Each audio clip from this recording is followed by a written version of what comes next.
Assalamualaikum warahmatullahi wabarakatuh. Alhamdulillahirrahmanirrahim.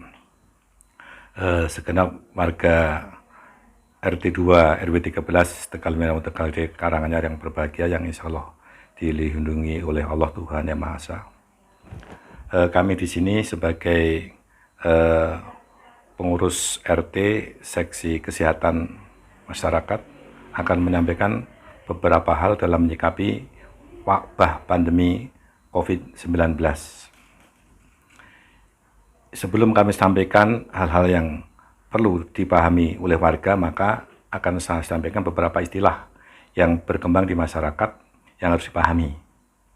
Yang pertama adalah COVID-19 itu merupakan singkatan dari Coronavirus Disease 19, yaitu 19 tahun 2019 yang ditemukan di Wuhan sebagai pencetus terjadinya wabah pandemi Corona 19. Kemudian ada beberapa istilah yang sering digunakan di media televisi, ya. Yang pertama adalah ODP. ODP singkatan orang dalam pemantauan. Jadi orang-orang yang datang dari daerah-daerah yang dinyatakan zona merah, ya. Itu adalah orang dalam pemantauan. Yang kedua, PDP, pasien dalam pengawasan. Keadaan ini adalah sudah menjadi pasien yang dicurigai mengidap COVID-19, namun belum terbukti bahwa dia adalah penderita COVID-19. Nah, kedua hal tersebut perlu dilakukan karantina agar seandainya dia terbukti mengidap corona atau COVID-19, maka tidak akan terjadi penularan di lingkungan keluarga dan masyarakat.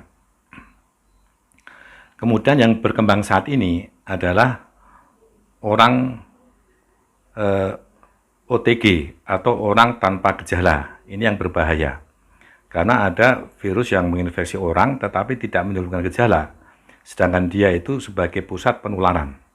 Nah, ini yang mungkin disinyalir sebagai penyebab untuk terjadinya wabah yang semakin tidak terkendali. Nah, itu adalah istilah-istilah yang harus kita pahami sehingga akan membuat kita lebih hati-hati lagi dalam berinteraksi secara sosial di antara kita sehingga kita saling menjaga jarak atau social distancing.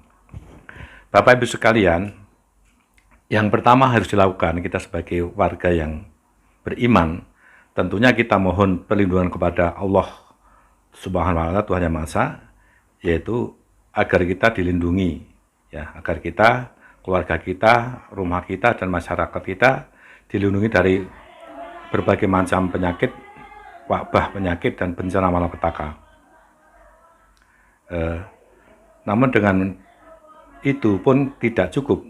Kita harus mengadakan upaya-upaya yang konkret. Karena virus itu pada dasarnya adalah apabila tidak masuk ke dalam tubuh manusia merupakan benda mati yang tidak punya dampak.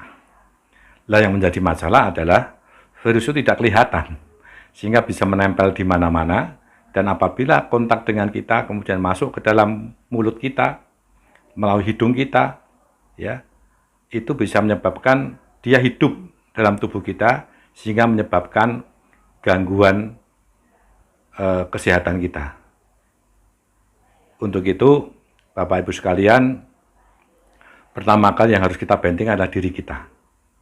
Ya, kalau tadi udah kita bentingin dengan doa, maka yang kedua harus kita bentengi dengan dua hal, yaitu meningkatkan daya tahan tubuh kita dan memberikan nutrisi kita yang cukup.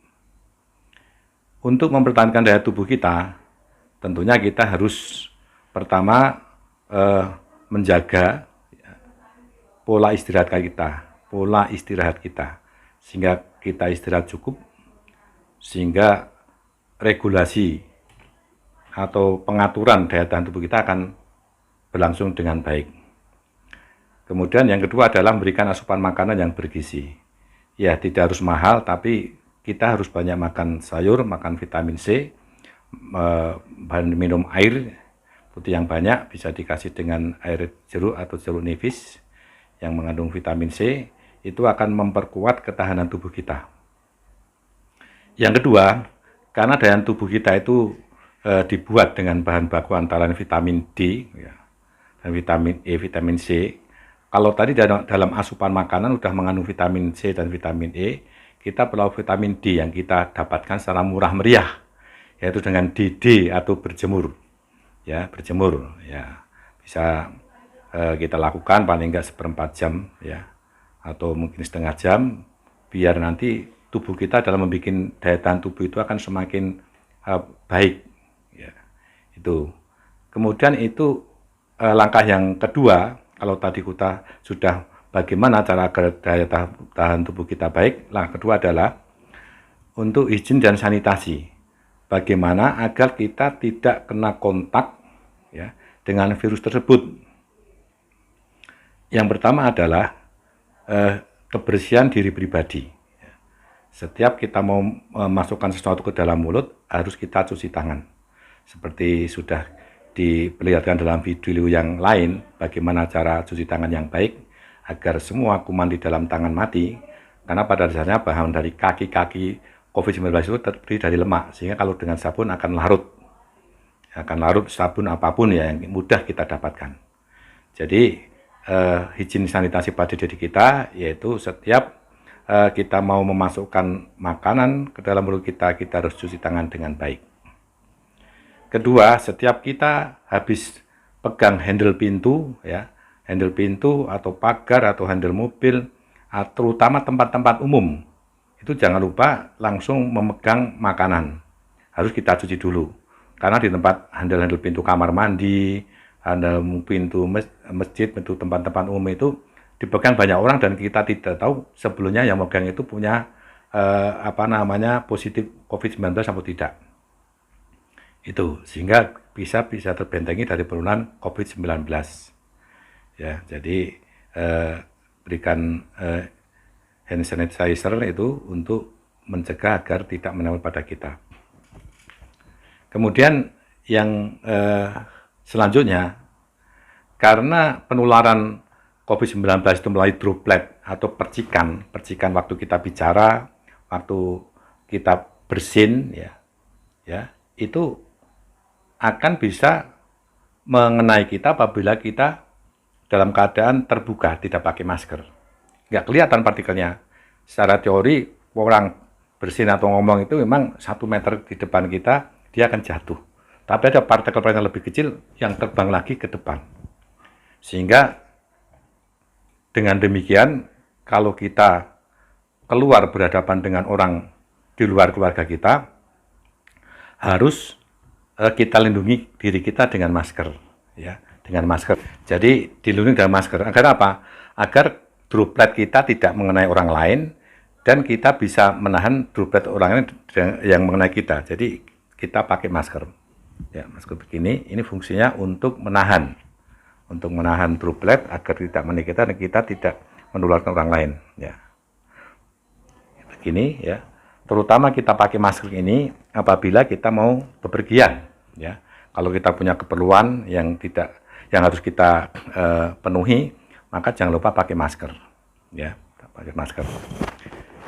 Itu cara menghindari kita dari droplet langsung dan cara kita menghindari dari penularan lewat pegang-pegang barang-barang yang kemungkinan itu terdapat virus COVID-19.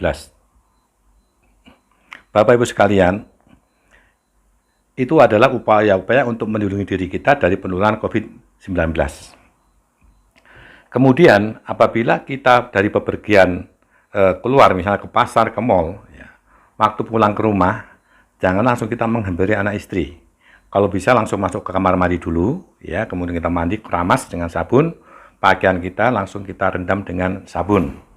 Kenapa? Karena dalam perjalanan kita tahu, barangkali ada yang terbawa angin nempel ke pakaian kita, ke muka kita, sehingga apabila kita langsung berinteraksi dengan keluarga, itu bisa tertular pada keluarga.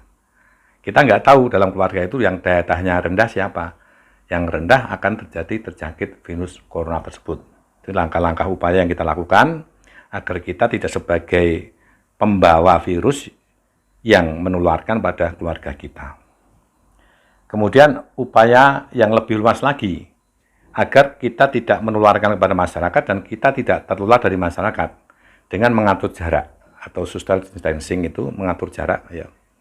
Agar kita tidak upaya ini untuk memutus mata rantai virus ya.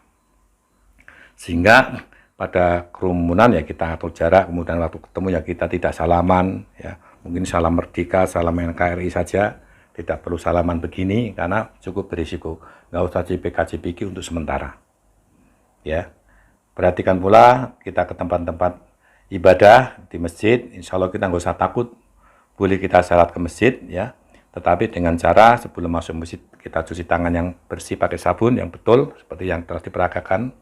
Kemudian baru kita wudhu, kemudian ke atas. Di atas sebaiknya ada alkohol 70% untuk semprot. Baru kita membawa jatah. Kita sholat di situ, insya Allah aman. Ya, tetap pakai masker, jangan lupa. Kemudian upaya yang lebih luas lagi, ya kita harus peduli dengan lingkungan kita. Apabila ada orang asing di sekitar kita, boleh atau saudara atau orang yang lain yang kita nggak tahu keberadaannya saat ini, dengan riwayat sebelumnya dia mungkin melakukan perjalanan, harus hati-hati. Ya, harus hati-hati. Karena apa? Bisa jadi mereka adalah ODP atau PDP.